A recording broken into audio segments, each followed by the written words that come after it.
Ndabaramukije mu izina ry'Umwami wacu Yesu Kristo. Amazina yanjye nitwa Marita Karasira. Dukomeje gufataniriza hamwe gusoma igitabo cyo kugana Yesu. Mbere yuko dusoma, twibutsa amagambo ari muri Bibiliya yera mu rwandiko rwa kabiri rwa Timoteyo igice cya 4 umurongo wa 22 haravuga ngo Umwami Yesu abane n'umutima wawe, ubuntu bw'Imana bubane nawe. Igitabo cyo kugana Yesu cyanditswe na Ellen White. Turasomera hamwe igitabo cyavuguriwe mu mwaka wa 2013 n'Itorero ry'Abadiventisi umunsi wa 7 mu Rwanda. Tugeze ku gice cya 7, urugero rw'ubuyoboke. Umuntu wese yari muri Kristo aba ari ikiremwa gishya, ibya kera biba bihindutse bishya. Urwandiko rwa kabiri rw'Abakorinto igice cya 5 umurongo wa 17. Ahari umuntu ntiyabasha gushinga impamvu zose z'imyihanire ye ngo avuge igihe cyangwa ahantu byabereye. Kristo yabwiye Nikodemo ati, umuyaga uhuha aho ushaka, ukumva guhuha kwawo, ariko ntumenya aho uva cyangwa aho ujya. Niko wabyawe n'umwuka wese amera. Yohana igice cya 3 umurongo wa 8.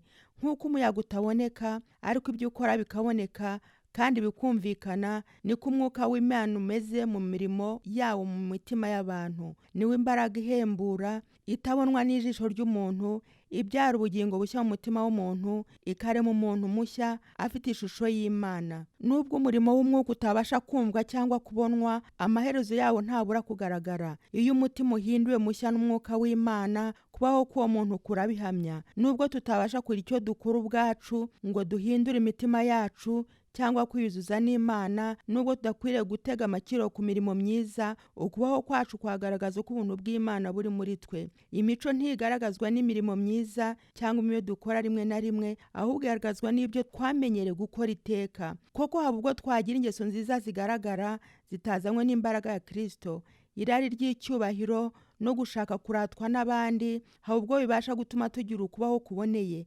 Kwiyubaha kwashobora gutuma umuntu yigengesera ngo adasa n'ukora ibibi. Haba n'ubwo umutima wikanyiza ugira ubuntu. None se ubwo bibaye bityo, twabwirwa n'icyo uruhande turimo? Umutima wacu ufitwe nande? Ibitekerezo byacu byose bifitwe nande? Si uwo dukunda kuganira ninde? Uwo dufitiye irari n'ubwuzu ninde? Nituba abantu ba Kristo, ibitekerezo byacu bizamuhoraho, kandi we tuzarushaho gutekerezanya urukundo uko turi kose, n'ibyo dutunze byose tuzabimwegurira. Turifuza rwose kugira ishusho ye no guhumeka umwuka we no kumushimishisha ibyo dukora byose. Abahinduka ibyaremwe bishya muri Kristo Yesu bazera imbuto z'umwuka, ariyo urukundo, ibyishimo, amahoro, kwihangana, kugira neza, ubwiza, gukiranuka, kugwa neza no kwirinda. Abagalatiya igice cya 5 umurongo wa 22 na 23. Ibyifuzwa bya kera ntibiba bikibabera mendezo yo gukora ibibi, ahubwo bazakurikiza umwana w'Imana kubwo kwizera, bigana imico ye. Ibyo bangaga kera noneho babikunde, kandi ibyo bakundaga kera noneho aba ari byo banga. Uwirarira agakishyira imbere, noneho hazaba umugwaneza wicisha bugufi mu mutima. Umupfayongo n'umunyagasuzuguro noneho bahinduka abantu bitonda, batibona. Abasinzi bakira ubusinzi, n'ibihomora bikabonera. Imigenzo y'amanjwe n'akamenyero k'abisi birarekwa. Abakristo ntibazongera gushaka umurimbo w'inyuma, ahubwo bazashaka uw'imbere uhishwe mu mutima, umurimbo utabora w'umwuka, ufite ubugwaneza n'amahoro. Nta kimenyetso cyerekana yuko umuntu yihannye by'ukuri, keretse yahindutse ukundi. Umunyabyaha iyo agaruye ingwate, akariha ibyo yibye, akatura ibyaha bye, akabyerura, agakunda Imana n'abantu, amenye rwose ko avuye mu rupfu ageze mu bugingo. Iyo twebwe abayobye b'inkozi bibi dusanze Kristo tukemera imbabazi zikiza, niho urukundo rutangira gushora imizi mu mitima yacu. Umutwaro wose ukoroha, kuko umutwaro Kristo adukorera woroshye. Tunezezwa n'imirimo yacu, ndetse tugashimishwa no kugira ibyo twigomwa kubwo guhinduka abakristo. Inzira yanyuraga mu mwijima igahindurwa umucyo na zuba ryo gukiranuka. Igikundiro cy'imico ya Kristo kizagaragarira no mu bayoboke be. Yanezezwa no gukora iby'Imana ishaka. Ibyayoboraga umukiza wacu mu kubaho kwe byari urukundo yakundaga Imana n'ishyaka yayigiraga ryo kuyogeza. Urukundo rwo rwatumaga ibyo yakoraga byose bibonera. Urukundo rukomoka mu mutima utuwemo na Yesu gusa. Dukundane kuko ari we yabanje kudukunda. Urwandiko rwa mbere rwa Yohana igice cya 4 umurongo wa 19. Iyo umutima uhinduwe mushya n'ubuntu bw'Imana, urukundo nirwo ruba mendezo yo gukora neza. Ruhindura ingeso, rutegeka uburara n'irari n'igishinja, rucubya urwangano. Urwo rukundo iyo rutunzwe mu mutima rugusha neza kubaho k'umuntu, rwitondesha abaturanyi. Hariho ubuyobe bubiri abana b'Imana bakwiriye kwirinda, cyane cyane abatangiye vuba kwiringira imbabazi zayo. Ubuyobe bumwe bwamaze kuvugwa ni ukwiringira imirimo yabo no kwiringira ko hari icyo bakora ubwabo cyatuma basabana n'Imana. Umuntu ugerageza kwibonesha imirimo ye akora yo gukurikiza amategeko agerageza ibidashoboka. Icyo umuntu yakora cyose adafite Kristo cyakwanduzwa no kwikanyiza n'ibyaha. Ubuntu bwa Kristo bwonyine nibwo bubasha kutuboneza kubwo kwizera. Ubuyobe bwa kabiri ntibuhuye n'ubwo. Ni ukwibwira yuko iyo umuntu yizera Kristo bimukuriraho gukurikira amategeko y'Imana, ngo kwizera konyine no kudutera kugabirwa ubuntu bwa Kristo, kandi ngo imirimo yacu ntigira ihuriro no gucungurwa kwacu. Nyamara umenye yuko kumvira Imana atari ugusohoza ibigaragara gusa, ahubwo ni ukuyikorana urukundo. Amategeko y'Imana ayigaragaza uko iri, niyo shingiro ry'urukundo. Nicyo gituma ariyo rufatiro rw'ingoma yayo mu ijuru no mu isi. Iyo imitima yacu ihindutse mishya igahuza n'iby'Imana ishaka, kandi urukundo rwayo rwashoye imizi mu mitima yacu, se twabuzwa n'iki gukurikiza amategeko yayo? Iyo ishingiro ry'urukundo rimaze gushora imizi mu mutima, umuntu nawe amaze guhinduka mushya afite ishusho y'Iyamuremye, ntibyasezeranijwe by'isezerano rishya bisohora, ari iby'ibi ngo nzashyira amategeko yanjye mu mitima yabo,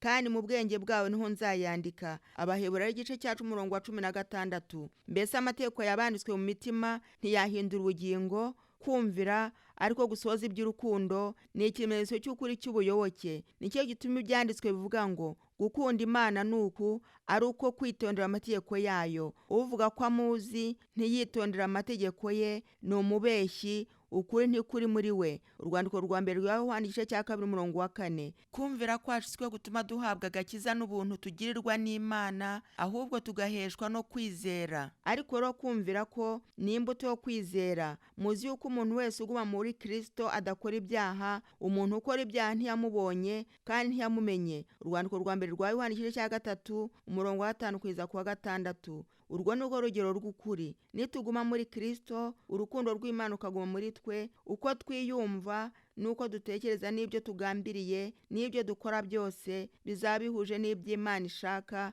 uko bivugira mu mategeko yayo yera ngo bana bato ntihakagire ubayobya, ukiranuka niwe mukiranutsi nk'uko ari umukiranutsi. Urwandiko rwa mbere rwa Yohana igice cya 3 umurongo wa 7. Gukiranuka kugereshwa amategeko yera y'Imana, uko yavugiye mu mategeko 10 yatangiwe kuri Sinayi. Kwizera Kristo kw'izina ari urumamo gusa, gukura abantu kukumvira Imana si ukwizera, ahubwo ni ukwishuka. Ubuntu nibwo bwabakijije kuko mwizeye, ariko kwizera kutagira imirimo kuri konyine kuba gupfuye. Yakobo igice cya 2 umurongo wa 17. Yesu ataraza mu isi yarivugiye ati, Mana yanjye nishimira gukora ibyo ukunda, niko amategeko yawe ari mu mutima wanjye. Zaburi igice cya 40 umurongo wa 8. Kandi agiye gusubira mu ijuru yavuze ati, nitondeye amategeko ya data nkaguma mu rukundo rwe. Yohana igice cya 15 umurongo wa 10. Ibyanditswe bivuga ngo iki niyo kitumenyesha yuko tumuzi, nuko twitondera amategeko ye. Uvuga ko ahora muri we akwiriye nawe kugenda nk'uko uwo yagendaga. Urwandiko rwa mbere rwa Yohana igice cya 2 umurongo wa 3 kugeza ku wa 6. Kuko Kristo yabababarijwe akabasigira icyitegererezo kugira ngo mugere ikirenge muke. Urwandiko rwa mbere rwa Petero igice cya 2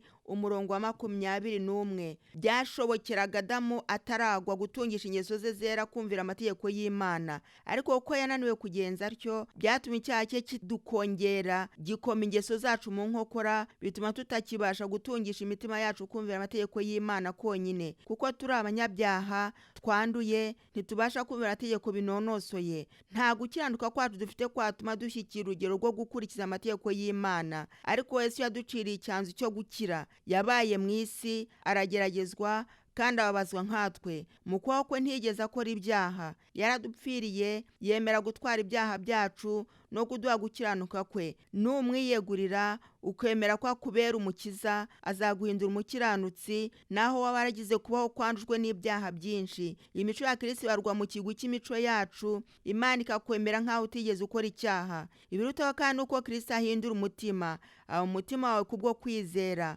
Ukwiriye guhora ugira umushyikirano na Kristo kubwo kwizera, no kujya umwegura umutima wawe iminsi yose. Kandi nugenza utyo, azajya agutera gukora ibihuye n'ubushake bwe. Nibwo uzabasha kuvuga uti, ibyo nkora byose nkiri mu mubiri bikoreshwa na Kristo umwana w'Imana wankunze akanyitangira. Abagalati igice cya 2:20. Uko niko Yesu yabwiye abigishwa bati, simwe muzaba muvuga, ahubwo n'umwuka wa Se uzabavugisha. Matayo igice cya 10:20. Maze uko Kristo azajya akora muri wowe, uzamwigana ugira umutima uhwanye n'uwe, kandi ukora imirimo ajya akora, ariyo mirimo yo gukiranuka no kumvira. Noneho ntacyo dufite muri twe twakwiratana, nta mpamvu dufite yo kwishyira hejuru. Icyo dufite cyo kwiringirwa ni ugukiranuka kwa Kristo aduha ku bwa Mwuka we udukoreramo. Nituganira ibyo kwizera, hariho itandukano dukwiriye kugaragaza. Hariho kwizera ku buryo bumwe kutagira isano no kwizera nyakuri. Kwizera ko Imana ibaho kandi ko ifite imbaraga, no kwizera yuko ijambo ryayo ari ukuri,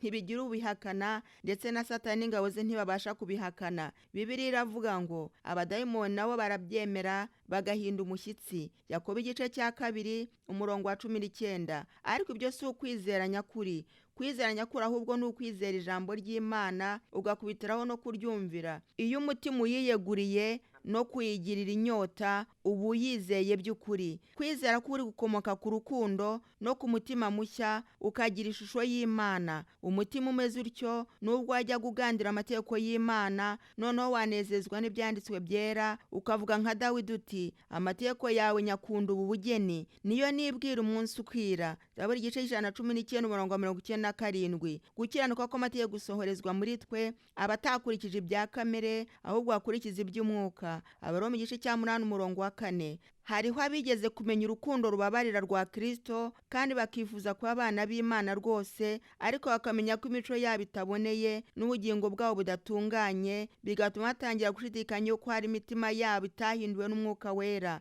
Tuzajya dupfukama kenshi turira ku birenge bya Yesu kubw'ibicumuro byacu n'amafuti dukora, ariko ntidukwiriye gukuka imitima. Naho twatsindwa n'umwanzi, ntituba duciwe, ntituba turazwe no gutabwa n'Imana. Reka da, Kristo uri iburyo bw'Imana aradusabira. Yohana ukundwa yaravuze ati, mbandikiye ibyo kugira ngo mudakora ibyaha, kandi hagira umuntu ukora icyaha, dufite umurengezi kuri Data wa twese, ni Yesu Kristo ukiranuka. Urwandiko rwa mbere rwa Yohana igice cya 2:1. Maze kandi ntimukibagirwe amagambo ya Kristo ubwo yavugaga ati, Data nawe bakunda ubwe. Yohana igice cya 16:27. Ashaka kongera kubagira be, ashaka ko kubonera kwe no kwera bigaragarira muri mwe. Noneho nimwiyegurira uwawe atangiye umurimo mwiza muri mwe, azakomeza kuwukora, ntazahwema ageze ku munsi wa Kristo Yesu. Nimujye mushishikara gusaba kurushaho, murushaho kwizera rwose. Nitugeraho tutakiyiringira, tuzajya twiringira ububasha bw'umucunguzi wacu, tubone guhimbaza utubera amakiro y'ubugingo bwacu. Ukurushaho kwegera Yesu, niko uzajya usanga yuko urushaho kuba mubi mu maso yawe, kuko urushaho kubona neza, bigatuma ibidatunganye byawe birushaho kugaragara cyane, bitagira ihuriro n'ingeso za Yesu. Ibyo nibimera bityo, bizaba bigaragaza kandi yuko imbaraga y'Umwuka wera ihembura izaba igukanguye. Ntabwo urukundo rwa Yesu rwabaye kamere umutima wigira shyashya. Umutima wahinduwe n'ubuntu bwa Kristo uzajya ushima cyane ingeso ze zikomoka mu ijuru. Ariko niba tutiyiziho ubugoryi, tubasha kumenya tudashidikanya yuko ari ntabwo tuyeze kurabuka ubwiza no gukiranuka kwa Kristo. Uko tuzajya tugabanya umwirato wacu, niko tuzajya turata Kristo. Nitwibonaho ibibi, bizadutera gusanga ubasha kubabarira, maze kandi umuntu usobanukirwa n'intege nke ze agasingira Kristo, azamuhishurira imbaraga ye. Niturushaho kumushaka no gushaka ijambo ry'Imana, niho tuzarushaho kogesa ingeso ze no kugira ishusho ye irabagirana muri twe. Aha ni igice cya 7 kirangiriye. Imana ibahe imigisha.